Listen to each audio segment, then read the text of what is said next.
team. Damn.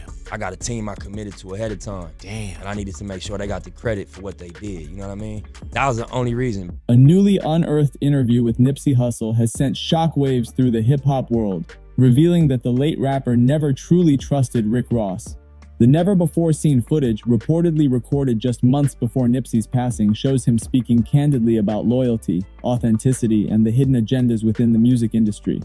In the clip, Nipsey praises Ross's business hustle but warns that not everybody moving like they say they are.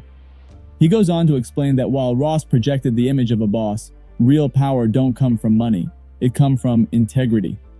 Fans have flooded social media calling the footage Nipsey's final warning, suggesting he sensed betrayal long before his death. The resurfaced interview paints a striking picture of a man aware of the politics and manipulation around him. With his words echoing louder than ever, Nipsey's lost interview feels like a chilling message from beyond, and a reminder that trust in the industry can cost everything. It turns out Nipsey Hussle's rejection of Rick Ross's deal carried a much deeper meaning than anyone realized, and right before his tragic passing, he laid everything out for the world to see. Nipsey wasn't just a rapper chasing fame, he was a visionary who built his empire brick by brick. The same independence that made him a legend was the very move that shook the foundation of the music industry to its core. At a time when most artists were signing away their futures for quick cash, Nipsey turned down a deal with Rick Ross and MMG that could have changed his bank account overnight, but not his legacy. Some say that decision came with consequences far greater than anyone expected. Nipsey wasn't waiting around for a label to hand him success. He created it from the ground up. He sold his Lincoln, pawned his jewelry, and left the block behind just to invest in his own recording equipment. That's real sacrifice, and the kind most rappers brag about but rarely live. Nipsey wasn't rapping about hustle, he was the hustle. His every move was calculated, focused on ownership and long-term freedom, not short-lived fame. He believed in betting on himself when nobody else would, and that belief turned him into a symbol of real independence. From the start, Nipsey saw himself as more than an artist. He moved like a CEO, a man who already knew his worth long before the industry did. He built All Money In from scratch with his own team, pouring sweat and time into every part of the business. Street posters, he paid for those himself. Radio plays, he and his crew funded them without label backing. Nipsey wasn't looking for a handout. He wanted a seat at the table where he could negotiate like an equal. Anything less in his eyes was pure disrespect. It's like I said, my goal was to create a situation where I could walk into one of these majors and operate as a partner. Right. And even since my early stuff, I never really was just an artist. I always bought my equipment. From day one, I sold my Lincoln, sold my Rolex, sold my jewelry, left my dope spot, turned it into a studio, bought equipment. My brother matched me, my homeboy bought my Lincoln from me, brought me a trash bag full of cash, bought my rims, my Alpinas. I sold all the things I was functioning off of, took all my money, and my brother matched me. We went to Sam Ash and we bought all the equipment when I was 19. When I was 18, actually. He made it clear that ownership was the ultimate goal, that no artist should have to sacrifice their power to be heard. In his own words, Nipsey once said he had to elevate his profile and build real leverage until his value matched his vision. He wasn't chasing validation, he was building generational power, and every move he made reflected that mindset. Labels like Def Jam, Capitol, and even Atlantic once looked at Nipsey Hussle and passed. They didn't see the vision, didn't recognize the value, but instead of folding or begging for attention, Nipsey doubled down on himself, stacking leverage until the same labels that overlooked him had no choice but to show respect. That type of confidence was rare and dangerous in an industry built on control. The game doesn't reward leaders, it rewards followers. Major labels want artists they can mold and manage, poets, not kings. But Nipsey refused to play their game. He wasn't just trying to make hits, he was rewriting the rules entirely. His mission was bigger than music. It was ownership, influence, and teaching others that freedom had power. And in an industry where independence is treated like rebellion, Nipsey was painting a target on his back without even realizing it. Every move he made challenged a system that profits off control, and the higher he climbed, the more that independence started to look like a threat. Then came Rick Ross, the heavyweight behind Maybach Music Group. Nip had no ego. So, you know what I'm saying? Like Nip came to me and said, I want you to mentor me. You know, I want to get into real estate. I want you to teach me all your, you know what I mean, like your business secrets. You know what I'm saying? I was like, whenever you got questions, pull up. And then on his last album, people do not know this. Somebody tried to jerk me, but I fixed it. I actually am one of the executive producers of Nipsey Hussle's last album. Victory Lap. Yeah, Victory Lap. When Ross came knocking with that offer, it was tempting. MMG was on fire, Ross had earned industry-wide respect, and signing under his wing meant an instant cosign and access to a global machine. Most rappers would have jumped on that deal without even blinking, chasing the fame and fast money that came with it. But Nipsey wasn't built like that. He sat down with Ross, chopped it up like a businessman, and kept it completely real. He told Ross straight up that he respected him as a hustler. Said everything Ross spoke about, he actually lived. Every promise Ross made, Nipsey acknowledged as genuine. But at the end of the day, respect didn't mean surrender. And Nipsey knew that keeping his freedom mattered more than any contract ever could. Rick Ross wasn't blind. He saw exactly what Nipsey Hussle brought to the table. He recognized the potential, the movement, and the vision even without a mainstream radio hit backing him. Ross saw the street king in the making, someone who could shift the culture from the inside out. On paper, the deal made perfect sense. The type of partnership that could have changed the game entirely. But Nipsey turned it down, not out of disrespect, but because of something deeper, loyalty. He had a team that had been there from the start, the same people who believed in him when nobody else did, who invested their last dollar to keep his vision alive while the major labels laughed and closed their doors. Nipsey refused to let a big label take credit for what his circle had built from scratch. In his own words, Nipsey made it clear, he wasn't going to take that from my team. That loyalty was the only reason he walked away from the MMG offer. It wasn't ego, it was principle. He valued integrity more than fame, and that decision solidified him as one of the few artists truly built for longevity. Think about that. Most rappers would have signed just for the chain, the clout, or the chance to stand next to Ross. Your record. No, I'm saying Lauren was at Cassie's birthday. You know what I'm saying? Everything he done said, he done every combo we had. Every time I sent a verse, he executed it. So I got a lot of respect for Rose. So I'd have done it off just G. The opportunity alone would have been enough for most to jump without hesitation. But Nipsey doubled down on his independence, betting on his own people and his own brand. He didn't chase validation from the industry. He created value that forced the industry to come to him. That choice made him part of a rare breed. Loyalty over fame, principles over paper. But let's keep it real, that move didn't sit well with everyone. Word around the streets says Ross didn't take that rejection lightly. The two still had respect for each other, no question, but it stirred quiet tension behind the scenes. And that's where the story takes a darker turn, because Ross was close with major players in the business, including powerful figures like Diddy. Once that circle started taking notice of Nipsey's rising influence and his refusal to bend, whispers say the energy shifted. From that point on, things around Nipsey started getting complicated, and those complications would eventually set off a chain of events no one saw coming. Word on the street is that Nipsey's rejection of Rick Ross's offer might have played a much bigger role in what unfolded next. And the deeper you look, the messier it gets. Everything shifted the moment Lauren London introduced Nipsey to Diddy. At first, people thought it was a major win. Nipsey leveling up, stepping into rooms with industry powerhouses like Puff, finally getting recognition from the biggest names in the game. But over time, that introduction started to look a lot less like a blessing and a lot more like the beginning of something dark. Jaguar Wright came out and said it directly. Lauren introduced Nipsey to Diddy, and from there, things seemed to spiral in ways that still don't sit right with fans. That's when people started asking the real questions. Was Lauren truly standing by Nipsey, or was she unknowingly moving in circles that didn't have his best interests at heart? The timing raised serious eyebrows. She even admitted to attending a death seminar before Nipsey's passing, a move that fans found incredibly unsettling, as if she was being mentally prepared for a tragedy long before it happened. Atlantic, you already know they tradition. They make household names. Yeah, and, man. And they've been successful doing that for years. But being so successful on your own. Right. That's why when I saw this announcement, I was like, man. Yeah. Like Nip didn't just walk in there. Nah, we've been trying to land on the terms that we landed on for some years. Yeah. So it just was about me raising my leverage and my profile to where I could really justify what I was asking for. Yeah.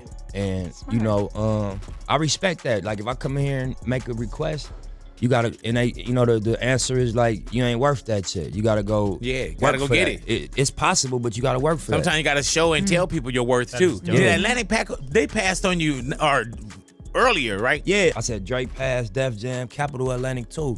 Thought that I'd be dead of doing life because what I rap is true. So I was just talking about all the labels that I walked in them buildings and played music before I, you know, like I said, had value. And some of them felt it, some of them didn't get it, but I just was referencing taking those meetings and how that felt. Then came the aftermath. When Nipsey was gone, it wasn't one of his closest friends who stepped in publicly, it was Diddy. He was the one comforting Lauren, giving her advice that sent shockwaves through the internet. He reportedly told her, "Look, boo, you've shown everybody what it looks like to hold a man down and to love him. Now show them what it looks like when it all crumbles. That's your responsibility." That single quote set the internet on fire.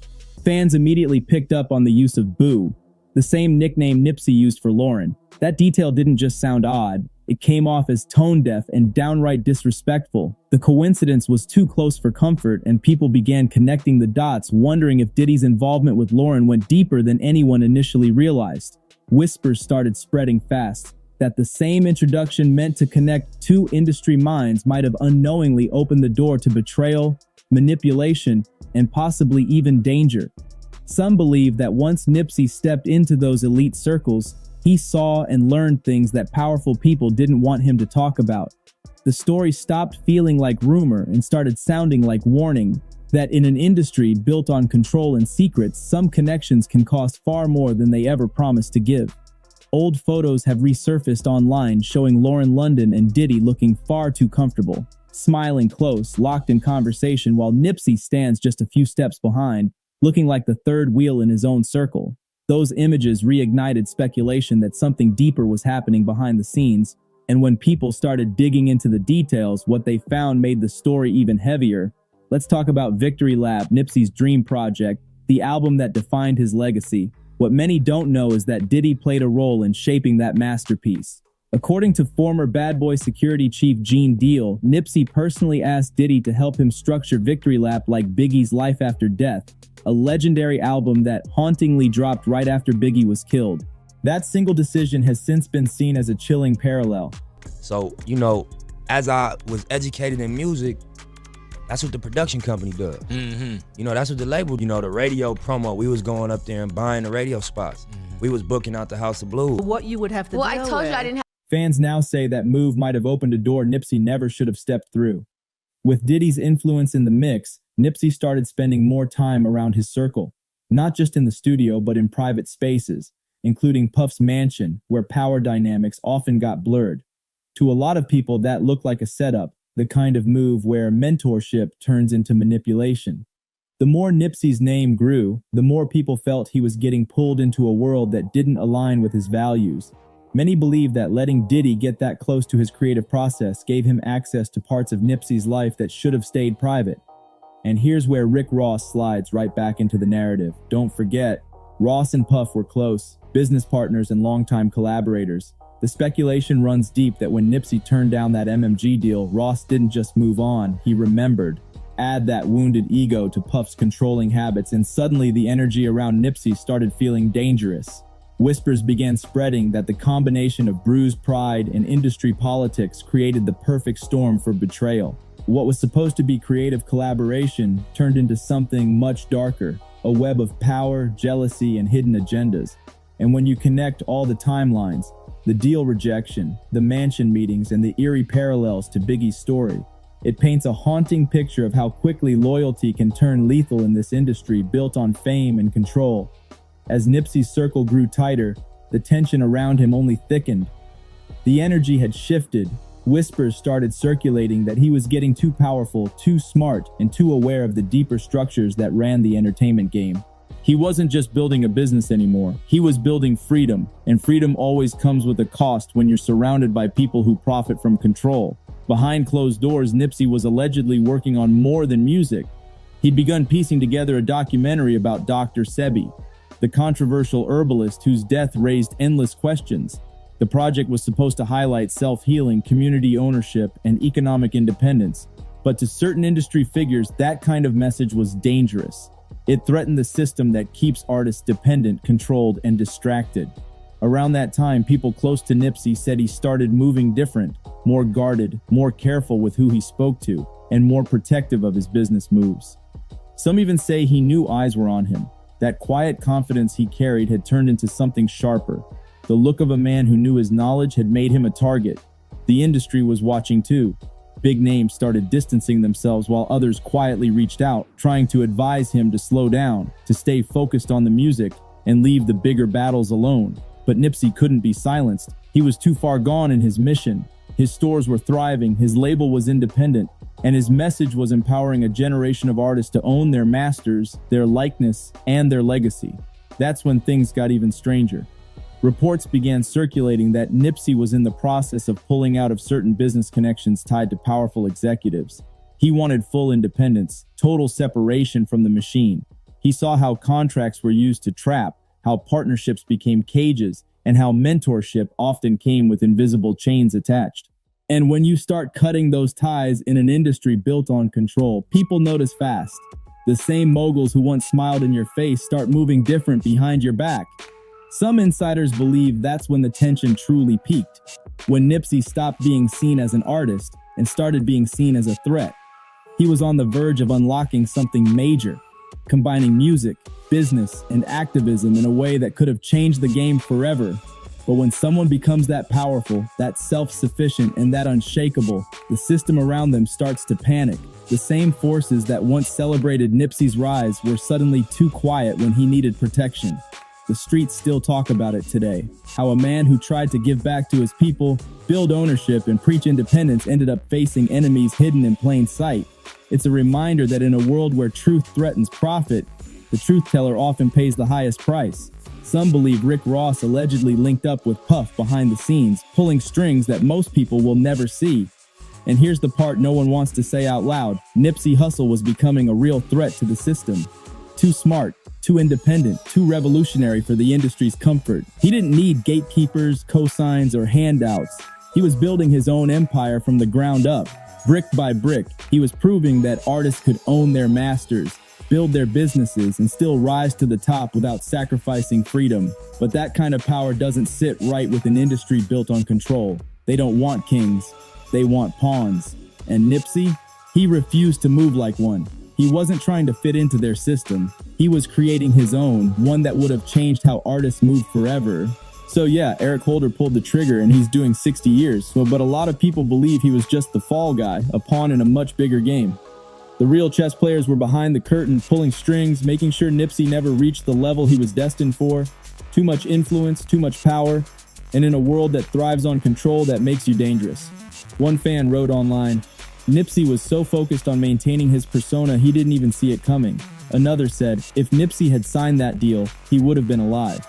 But maybe that was the point. Nipsey chose loyalty over comfort, independence over control. He wasn't built to follow orders, he was built to lead. And then there's the post that sums it up perfectly. The man turned down a deal with MMG when he was still relatively unknown because he didn't want to steal recognition from his team. That's character. Those words hit hard because they show exactly who Nipsey was. A leader who valued principle more than profit. A visionary who stood tall even when the cost was his own safety. But the questions still hang heavy. Did Nipsey's loyalty and independence paint a target on his back? Was Lauren unknowingly caught in the middle, or was she playing both sides? And did Puff really have a deeper hand in the story than anyone wants to admit? The truth is buried somewhere in that mix, behind power, pride, and betrayal. So what do you think? Drop your thoughts in the comments because this story is far from over. And if you're locked in for more raw truth and bold takes, make sure to hit like, subscribe, and click on that next video popping up on your screen. You won't want to miss what's coming next.